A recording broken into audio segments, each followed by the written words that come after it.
Deputy speaker రఘురామకృష్ణంరాజుపై విద్వేషపూరిత ప్రసంగం చేసి బెదిరించారంటూ జై భీమ్ భారత్ పార్టీ అధ్యక్షుడు జడ శ్రవణ్ కుమార్ పై కేసు నమోదైంది. జడ శ్రవణ్ విద్వేషాలను రెచ్చగొట్టారంటూ ఉండి నియోజకవర్గానికి చెందిన తోట ఫణిబాబు చేసిన ఫిర్యాదుతో కాళ్ల పోలీసులు కేసు నమోదు చేశారు. మరోవైపు ఉండి నియోజకవర్గంలో పలుచోట్ల జడ శ్రవణ్ కుమార్ దిష్టిబొమ్మను టీడీపీ నేతలు దహనం చేశారు. మరిన్ని వివరాలు అందించేందుకు మా ప్రతినిధి రాంబాబు సిద్ధంగా ఉన్నారు. రాంబాబు, జడ శ్రవణ్ కుమార్ పై కేసు నమోదైంది. డిప్యూటీ స్పీకర్ రఘురామకృష్ణంరాజుపై అనుచిత వ్యాఖ్యల నేపథ్యంలో ఏంటి దీనికి సంబంధించి అప్డేట్స్?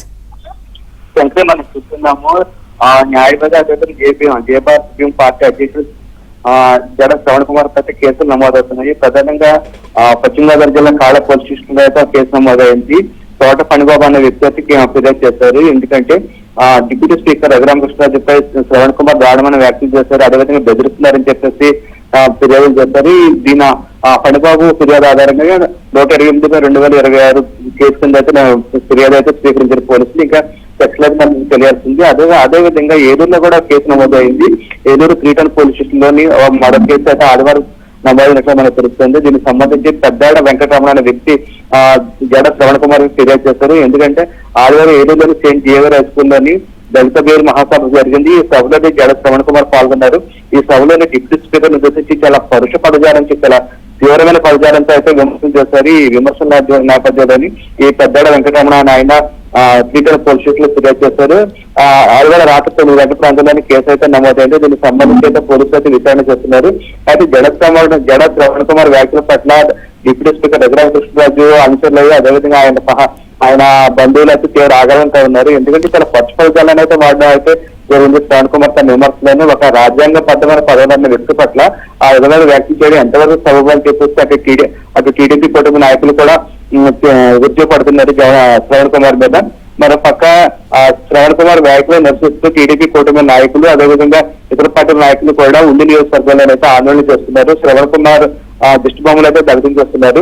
ముఖ్యంగా ఈ 2 కేసులు అయితే నమోదయ్యి ఈ 2 కేసులకు సంబంధించి ఈ నెల 3వ తేదీలో కానీ ఎల్లుండిగా అరెస్ట్ చేయాలని చెప్పేసి మరో పక్క డిప్యూటీ స్పీకర్ రఘురామకృష్ణరాజు అయితే డిమాండ్ చేస్తున్నారు. ఎందుకంటే అతను దారుణమైన పదవులను వాడాడు. ఒక రాజ్యాంగబద్ధమైన పదవిలో ఉన్న వ్యక్తులను అటువంటి వ్యక్తి పట్ల శ్రవణ్ కుమార్ ఆ విధమైన వ్యాఖ్య చేయడం ఎంతవరకు సబబు అని చెప్పేసి డిప్యూటీ స్పీకర్ అయితే చెప్తున్నారు. అంతేకాకుండా తనని బెదిరిస్తున్నారు, విద్వేషం తెచ్చుకునే విధంగా శ్రవణ్ కుమార్ మాట్లాడుతున్నారని చెప్పేసి రఘురామకృష్ణ అయితే ఆరోపిస్తున్నారు. ఈ ఆరోపణ నేపథ్యంలో శ్రవణ్ కుమార్ ఖచ్చితంగా అరెస్ట్ చేయాలని చెప్పేసి డిప్యూటీ స్పీకర్ అయితే డిమాండ్ చేస్తున్నారు. దీనికి సంబంధించి పోలీసులు ఏ చర్యలు తీసుకుంటారో మనం వేచి చూడాల్సి ఉంది. Shankari, right, thank you Rambabu.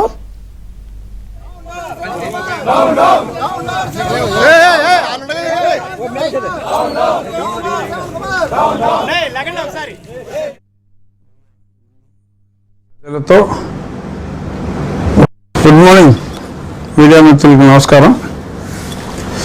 ఈరోజు ఉదయమే మరి సోషల్ మీడియాలో ఫ్లాష్ అయింది.